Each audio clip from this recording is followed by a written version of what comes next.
I want given one next man of intellect, a man of substance, a man we are going to kick where she name the foot over West Central St. James. Our doctor, the man himself, Doctor, your next member of parliament for West Central St. James. Dr. Haughton, make some noise for him, West. Boy, Westmoreland, you really look good. Young people of Jamaica, how you feeling?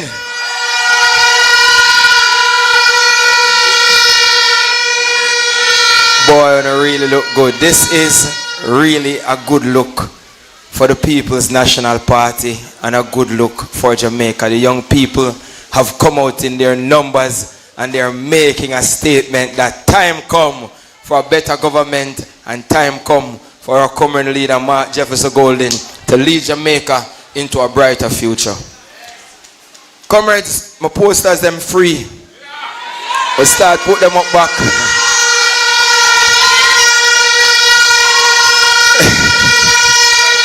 Free at last, free at last. My God, we're free at last. And we told the labor rights, we expressed to them that they were ill-informed and they didn't understand the law properly, but they were very arrogant in their style of leadership. And the arrogant leader is like a broken glass trying to pretend to be perfect. But those of us looking on that glass can see that it's shattered and it's not good. And that is the leadership that the Jamaica Labour Party has brought to us here in Jamaica. They're like a broken glass, waiting but cannot be fixed. We have to replace it. Comrades, I stand here tonight with memories of myself. A young boy growing up in Mount Salem who wants a better future for not just himself, but his community, his city, and his country. And I took it upon myself, comrades, to get inquisitive about what it takes to improve yourself, what it takes to improve your community, what it takes to improve your country. And I studied hard. I went to Cornwall College and went to the University of the West Indies, and I went to England to live. And whilst living in England, I was given many job opportunities. As a matter of fact, my own examiner who was at Oxford called me one day and he said, Andre, why go back to Jamaica? The place is a third world country, it's developing. And a person like you, your skills will more be valued in a place like England. And I thought about it and I said to him, for those reasons that you have just outlined, that the place is backward and need development, a person like Andre Haughton as an economist must go back and contribute to that development that the country needs so well.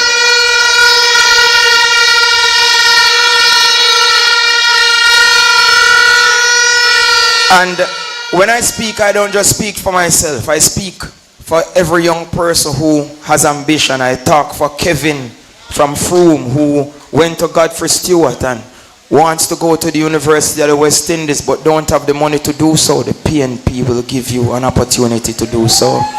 I speak for Sarah, who went to Mannings and has gone to the University of the West Indies, and all her friends are telling her, Sarah, you need to migrate in order for you to become wealthy. This People's National Party government will give young people the opportunity to become wealthy right here in their island home.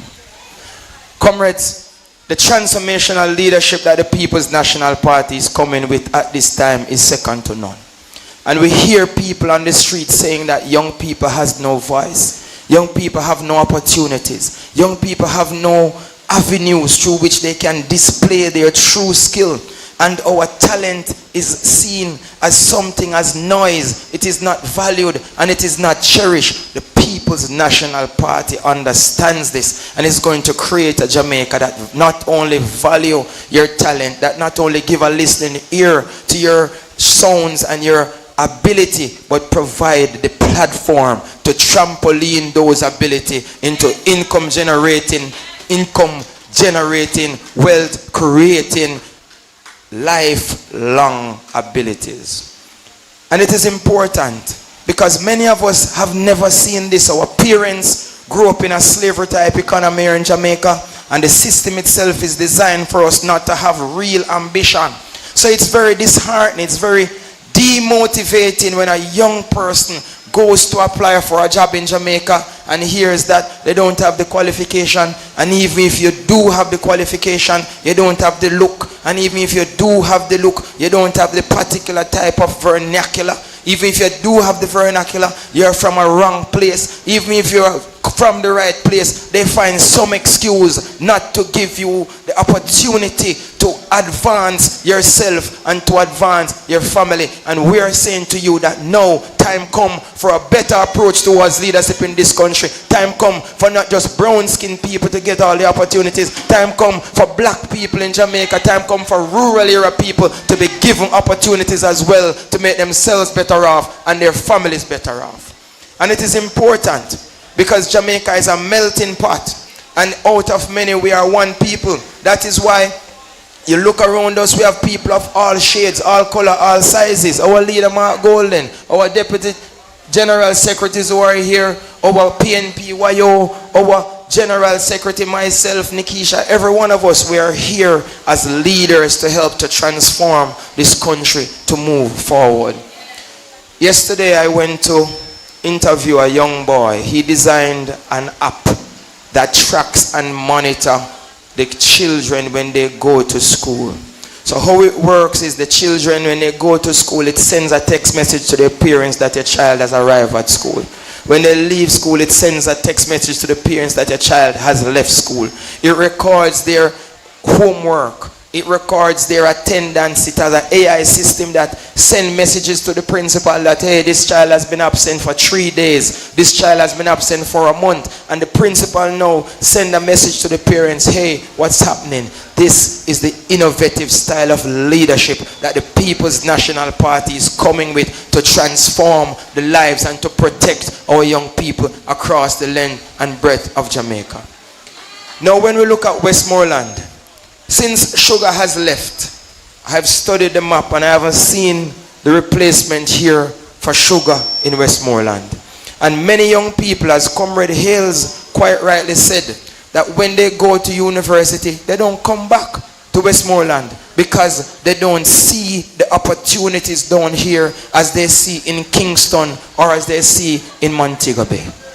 But time is of the essence now, comrades. And given that we have 14 parishes, our comrade leader has taken the time out to look at the industries that exist in these parishes, to look at the avenues for industry in these parishes, and Westmoreland is on the top of his agenda. Not because we are here tonight, but many of our colleagues in Kingston, both wealthy, at the top of their business class, and doing real work in Jamaica, are from Westmoreland. And I say to you, in 2014, we had a conference at the university called Guilty Drugs Innocent Plant. At that time, we invited a lot of the people in the ganja industry, America, to come here. And at that time, Comrade Leader Mark Golden was also inquisitive about the potential of the ganja industry. And when they came, they were able to help us to orchestrate the right plan to move ganja forward in Jamaica. And in 2015, we took the first step to decriminalize ganja and legalize it for medicinal purposes. And we had it in mind to expand it, to bring industry, to look at every single one of you who are producing something in ganja. Miss Matty, who made her rubbings from ganja and pimento seed. Miss Ida, who made some medicine from white rum and ganja. Miss Brown, who made some alcohol and ganja to sniff when she catch cold.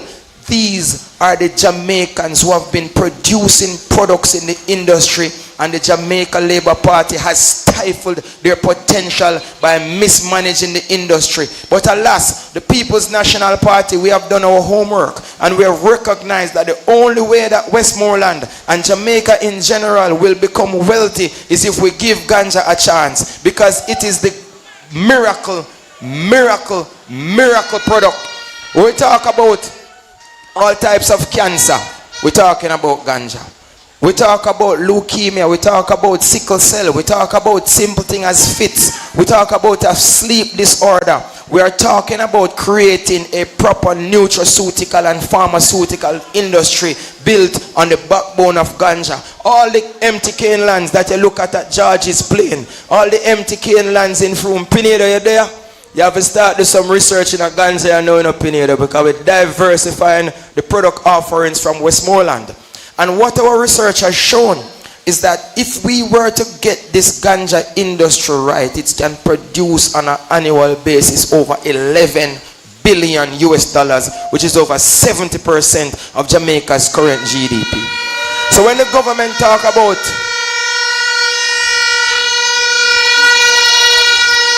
When the government talk about 5 in 4, they want to create 5% growth in 4 years. And we look at a GDP of $20 billion. It's not 20, it's about 18, but let's put it at 20.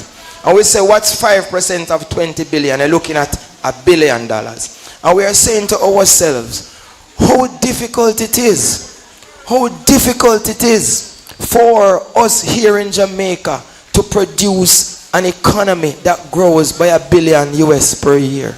If we have 14 parishes and we break it up, we're talking about less than 100 million per parish.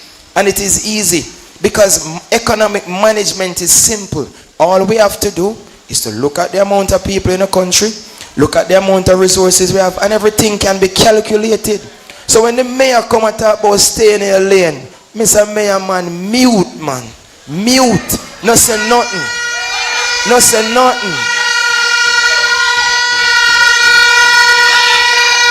Because this JLP government, they are majoring in minor things. They come like a done spit in them at school.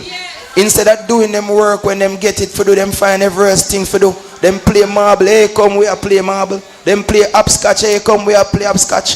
Everything except do the mathematics, except do the English, except do the science. So they are not interested in the development of this country for the betterment of the people. They are only interested in fanfare, cutting a ribbon here and there. Somebody said to me, they said the person who sell ribbon in a Jamaica must rich, because that's all the Labour Party government wake up and do cut ribbon, cut ribbon, cut ribbon, without no real development taking place in Jamaica. I don't even want to touch on the hospital situation, because you yourself lived through it and realized that the Labour Party is campaigning for us. They must mash up all the hospital them, so they must want the PNP to come fix them back, because they can't fix them back. After 10 years, every minute, oh, we plan to do this, we plan to do that. Watch the folly and the mirage. It's a broken glass. It has no substance.